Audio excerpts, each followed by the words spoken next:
Moikka! Tällä videolla me kerrotaan AMIS-opiskelusta, eli siitä, mitä AMIS-tutkinto pitää sisällään, millaista se opiskelu on ja mitä mahdollisuuksia OSAO sulle tarjoaa.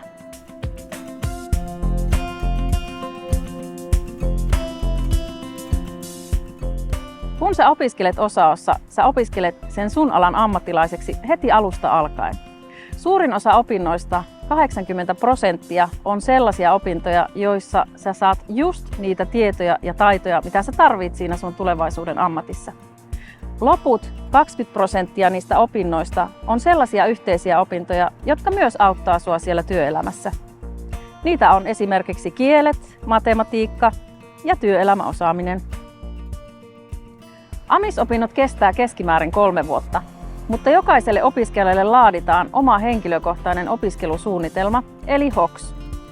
Sen opiskelusuunnitelman mukaan opiskeluaika voi olla joko lyhyempi tai pidempi kuin sen 3 vuotta. Opintojen suunnittelussa ja opinnoissa sua auttaa oma opettaja, OPO sekä tarvittaessa erityisopettaja.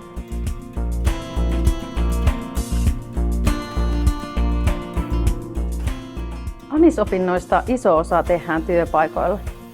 Työelämäjaksoilla sä pääset käyttämään ja harjoittelemaan lisää niitä taitoja, joita oot jo koulussa opiskellut.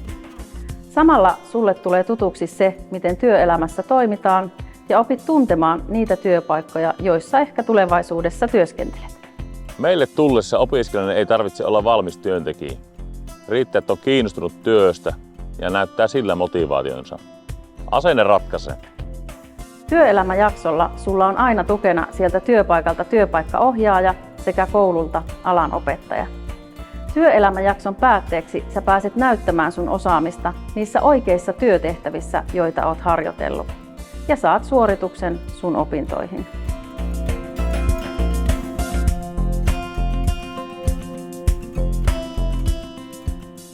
Kiinnostaisiko sua tehdä kaksoistutkinto? OSAOn ammattilukiossa voit tehdä sekä AMIS-tutkinnon että ylioppilastutkinnon opintojen aikana. Peruskoulun jälkeen mietin valintaa lukion ja sitten liiketalouden välillä, ja tosiaan sen takia valitsin sitten kaksoistutkinnon, että siinä saa molemmat. Lukio-opinnoista on hyötyä erityisesti, jos tähtäät korkeakouluopintoihin, mutta se myös vahvistaa sun osaamista tulevaa työelämää ajatellen. Mä halusin myös yleissivistävää koulutusta ja haluan jatkossa lähteä sitten opiskelemaan yliopistoon. Lisäksi myös mun valintaan sitten vaikutti myös vanhat ja penkkarit, jotka sitten haluan päästä nauttimaan. Lukio-opinnoista tulee osa sun AMIS-tutkintoa, eli sun ei tarvitse tehdä sun opiskelemiesi aineita 2 kertaan.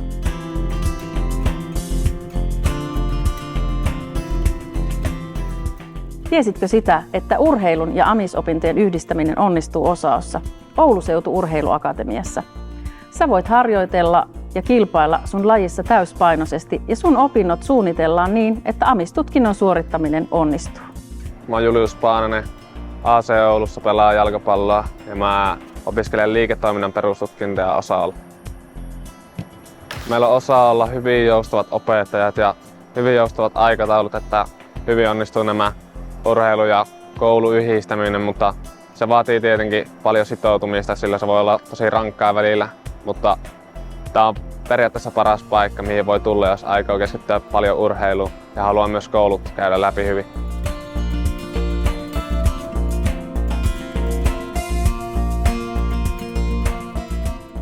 Kun sä opiskelet OSAOssa, sun on mahdollisuus osallistua kansainväliseen toimintaan. Minä opiskelin Espanjassa Granadan kaupungissa 2 kuukautta suunnilleen pelikehitystä IS Francisco Ayala-nimisessä ammattiopistossa. Se voi tarkoittaa esimerkiksi sitä, että teet työelämäjakson ulkomailla, tai sitä, että olet vastaanottamassa OSAOn saapuvia kansainvälisiä vieraita. Espanjassa minulle uutena aiheena minä opin virtuaalitodellisuuspelikehitystä. Ja voisin sanoa, että muuten Espanjassa opiskelu oli hyvin samanlaista kuin Suomessa ja OSAOlla.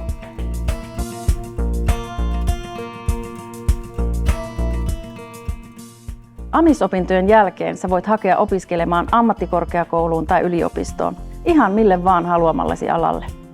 Mun nimi on Eetu ja mä opiskelen OSAOlla talotekniikkaa oppisopimuksella. Huippua on myös se, että voit opiskella ammattikorkeakouluopintoja jo OSAOn opintojen aikana, mikä helpottaa sun korkeakouluun pääsyä. Mä suoritan väyläopintojen aikana ammattikorkeakoulun matiikan ja fysiikan opintoja.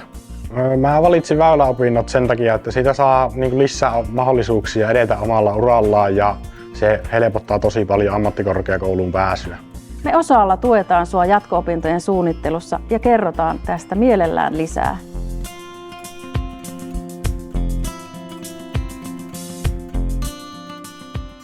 Tuntuuko susta siltä, että sä et ihan vielä tiedä, mitä haluaisit opiskella peruskoulun jälkeen? Silloin TUVA-koulutus voisi olla sua varten. TUVA-koulutuksessa sä saat lisää tietoa AMIS-opinnoista, sä voit tutustua eri aloihin ja voit rauhassa suunnitella sun tulevaa opiskelupolkua.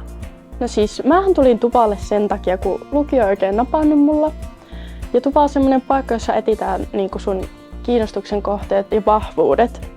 Sä voit myös korottaa sun peruskoulun arvosanoja tai tehdä AMIS-tutkintoon kuuluvia opintoja. Yllätyin kyllä tosi paljon siitä, että täällä käydään paljon eri tapahtumissa ja tutustumassa eri aloihin ja työpaikkoihin. Sekä sulle annetaan paljon mahdollisuuksia. Esimerkiksi itse suoritin ton hygieniapassin, josta on paljon hyötyä jatkossakin. TUVA-opinnot kestää yleensä vuoden tai vähemmän, sillä jatko-opintopaikka voi löytyä jo TUVA-opintojen aikana. Lisätietoa Osaosta ja meidän koulutuksista löydät Osaon nettisivuilta. Osaa-tubesta löydät myös videoita, joista voi olla sulle apua. Jos sä tarvit ohjausta siihen, minkä alan valitsisit tai miten haet, ole yhteydessä Osaa-oven hakijapalveluun. Osaa-ovesta saat henkilökohtaista opinto-ohjausta puhelimessa, paikan päällä tai verkossa. Me autetaan sua. Nähdään Osaolla! Osao. Kaikki on mahdollista.